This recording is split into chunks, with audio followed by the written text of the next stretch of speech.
Казвам се Мария Банева, на 19 години от град Пловдив. Студентка съм в УНСС, първа година, специалност икономика и бизнес.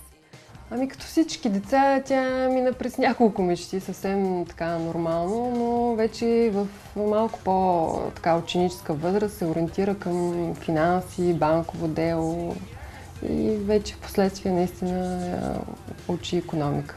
Мечтата ми е да стана финансов спекулант. Това е много, то е сложно за българите. Те така, като чуят финансов спекулант, си мислят, това е нещо учено, арно, т.е. не трябва.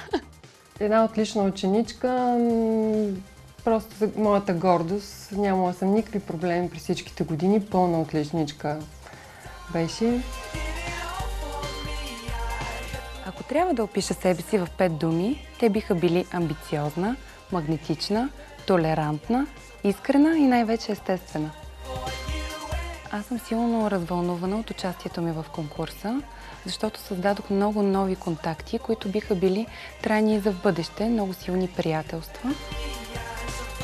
Искам да спечеля, защото това е моя ранна детска мечта и силно бих се радвала, ако се сбъдне.